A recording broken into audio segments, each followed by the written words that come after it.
So today we're taking a deep dive into the Kramer KDS-8F. And I mean, we've got the spec sheets right here from HDTVSUPPLY. And honestly, it's kind of a perfect case study for the mission we're on today, Yeah, it really is. which is basically trying to understand how professional AV setups are moving just massive amounts of data, specifically uncompressed 4K video over incredibly long distances without any lag. Right, and the KDS-8F is a great example of that because it's built on SDVoE, so software-defined video over Ethernet.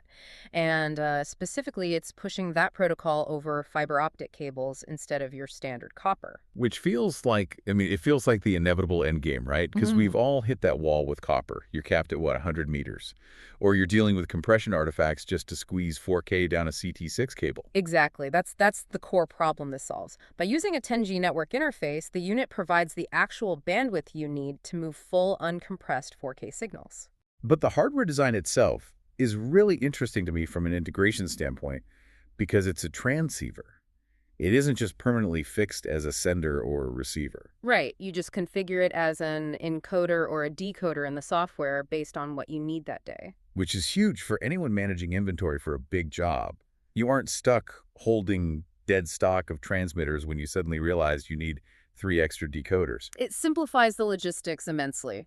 But I'd say the real headline here is the zero latency claim, especially when you combine that with the distance capabilities of fiber. Yeah, because low latency is a marketing term we see everywhere, but actual zero latency in a live environment, like, say, a stadium or a surgical suite, that's a rigid technical requirement. In the context of SDVoE, zero latency usually means under 100 microseconds, so it is entirely imperceptible to the human eye. And that's crucial because it means this system can actually replace direct matrix switching. You get the flexibility of an IP network, but the performance feels like a direct cable connection. Exactly. And let's talk about that cabling for a second, because the specs list support for both OM3 multi-mode and single-mode fiber. And that right there is where the distance game completely changes.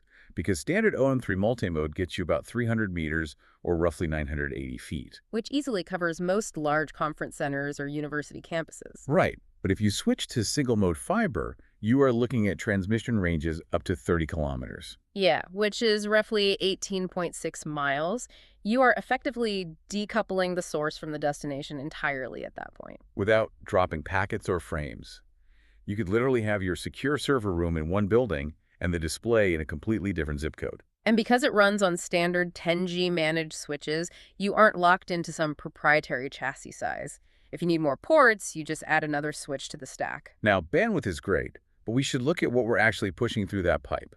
The specs show it supports 4K at 60 Hz with 4.4.4 chroma sampling, plus HDR. Which is non-negotiable for control room environments. For standard video, you can definitely get away with 4.2.0. Right, but if you are displaying fine text or spreadsheets or detailed CAD drawings on a massive video wall, 4.4.4 is the only way to avoid that fuzzy, washed-out text artifacting. It's truly lossless compression. It preserves the full integrity of the source signal. But looking at the KDS-8F, it's also clearly designed to be a bit of a Swiss Army knife. It's much more than just a video pipe. Right, it has bidirectional USB over IP, the KVM functionality. Exactly. Since you're pushing full bandwidth, you can actually control that remote machine 18 miles away with a mouse and keyboard, and it won't feel floaty. It is instantaneous. The spec also mentioned embedding analog audio, plus RS-232 and IR control, so you maintain full control over the remote endpoints. And since it's SDVoE, it natively supports video wall configurations and multi-view modes. You can take a 4K stream and stretch it across multiple displays. Or composite multiple streams onto one screen. And all of that is processed within the units themselves.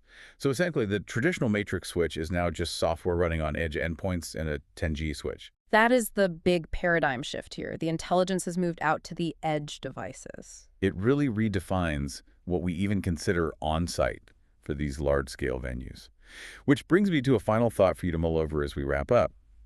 If we can now transmit zero latency, perfect 4K video, and control data over nearly 19 miles of fiber, how does this change the physical necessity of being in the control room for live events or secure operations? It's a fantastic question. You really don't need to be in the same building anymore. Definitely something to explore on your own.